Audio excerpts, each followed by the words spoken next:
Aku ni ku nak cerita rapper muda di kota, umur muda nak bercinta. Sebenarnya pelaparan desi yang malam menangis mengkak sampai mata dan naik bengkak macam orang nasi arak menyusahkan ibu dan bapa.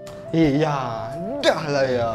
Kita datang nak tengok keset je kan. Kesian dekat adik bibik radio besar tu. Alah, ayah tak boleh lah dengan For You To See ni. Offside sangat lah. Ayah, adik nak kaset baru. Ya, abang pun nak keset baru juga ya. Tapi kaset kat rumah dah banyak kan? Kaset kat rumah tu lagu adik dengar berbulan-bulan lah ya. Tak nak lah, nak kaset baru. Entah ya, abang dekat rumah dah khatam semua lagu dah. Adik nak kaset apa? Adik minat lagu Awi lah. Lagu Awi. Abang minat rock lele ya. Abang nak keset Fauziah Latif ya.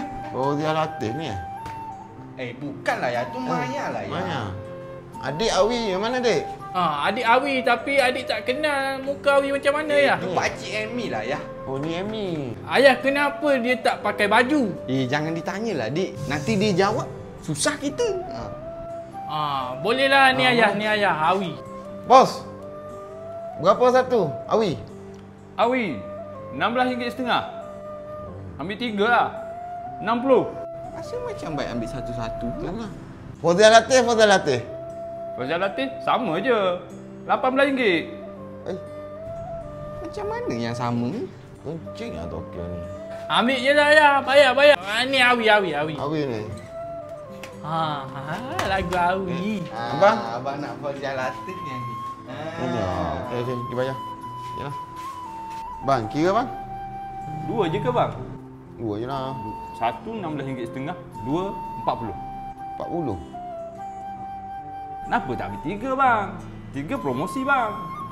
70. 370. Ya. Tak nak lah, ambil 2 je lah. Banyaknya duit ayah. Mana ayah dapat? Ayah kan selalu nyanyi kat kedai kopi tu. Orang bagilah RM2, RM1. Okey ni abang adik punya. Ni abang punya Abang adik tunggu kat luar tu kejap Nanti ayah pergi. Tunggu kat tepi kereta sana. Jangan lama tau. Bang, keset biru ada bang? Kaset biru? Video tape je bang biru. Kaset mana dia biru bang? Ada bang. Saya kalau dapat dengar suara pun okey dah bang.